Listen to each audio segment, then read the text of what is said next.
രാജകുമാരി ഗ്രാമപഞ്ചായത്ത് അംഗം ജെയ്സൺ വർഗീസും സുഹൃത്ത് ബിജുവും ആനയിറങ്കൽ ജലാശയത്തിൽ മുങ്ങിമരിച്ച സംഭവത്തിൽ ദുരൂഹത. ഒപ്പമുണ്ടായിരുന്ന സുഹൃത്തുക്കളുടെ മൊഴിയിൽ വൈരുദ്ധ്യം. ഇതോടെ വിശദമായ അന്വേഷണം ആവശ്യപ്പെട്ട് പാർട്ടി പ്രവർത്തകർ രംഗത്തെത്തി. ഒപ്പമുണ്ടായിരുന്ന സുഹൃത്തുക്കളെ ശാന്തമ്പാറ പോലീസ് വിശദമായി ചോദ്യം ചെയ്തു.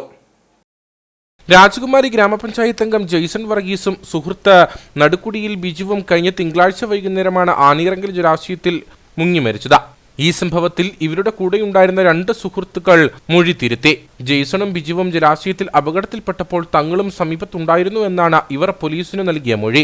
ജലാശയത്തിൽ കുളിക്കാൻ ഡാം സുരക്ഷാ ജീവനക്കാർ അനുവദിക്കാത്തതിനെ തുടർന്ന് ജെയ്സന്റെ കാറിൽ 4 പേരും മടങ്ങിയെന്നും പൂപ്പാറയിലെത്തിയപ്പോൾ തങ്ങളെ ഇറക്കിയ ശേഷം ബോഡിനായ്ക്കന്നൂരിന് പോവുകയാണെന്ന് പറഞ്ഞ ജെയ്സണും ബിജുവും കാറിൽ മടങ്ങിയെന്നുമായിരുന്നു ഇവർ ആദ്യം പോലീസിനോടും നാട്ടുകാരോടും പറഞ്ഞത്. എന്നാൽ നുണ പറഞ്ഞതുകൊണ്ട് മനസ്സമാധാനമില്ലെന്ന് ഇവരിൽ ഒരാൾ പലരോടും പറയുകയും പോലീസ് ഈ വിവരമറിഞ്ഞ ഇരുവരെയും കഴിഞ്ഞ ദിവസം സ്റ്റേഷനിൽ വിളിച്ചു വരുത്തി വിശദമായി ചോദ്യം ചെയ്യുകയുമായിരുന്നു. ഈ സാഹചര്യത്തിലാണ് വിശദമായ അന്വേഷണം ആവശ്യപ്പെട്ടിരിക്കുന്നതെന്ന് കോൺഗ്രസ് മണ്ഡലം പ്രസിഡന്റ് റോയി ചാത്തനാട്ട് പറഞ്ഞു. ഈ ജെയ്സന്റെ മരണവുമായി ബന്ധപ്പെട്ട് അന്ന് കൂടത്തിലുണ്ടായിരുന്നു എന്ന് പറയുന്നവർ അന്ന് കൊടുത്ത മൊഴിയിൽ നിന്നും വിഭിന്നമായിട്ടുള്ള മൊഴികളാണ് ഇപ്പോൾ നൽകിയിരിക്കുന്നതെന്നാണ് അറിയാൻ കഴിഞ്ഞത്. അപ്പോൾ ഏതായാലും ഒരു ദുരൂഹത അതിൻ്റെ അകത്ത് ബാക്കി നിൽക്കുന്നുണ്ട്. എന്താണെന്ന് പോലീസ് കൃത്യമായി കണ്ടുപിടിച്ച് അതിന് ദുരൂഹത ഒഴിവാക്കണം എന്ന് മാത്രമാണ് പറയാൻ.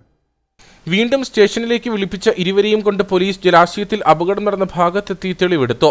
പ്രാഥമിക അന്വേഷണത്തിൽ ജെയ്സന്റെയും ബിജുവിന്റെയും മരണത്തിൽ അസ്വാഭാവികതയില്ലെന്നും കൂടെയുണ്ടായിരുന്നവർ ഭയം കൊണ്ട് ആദ്യം നുണ പറഞ്ഞു എന്നാണ് വിലയിരുത്തലെന്നും ശാന്തൻപാറ CI വ്യക്തമാക്കി.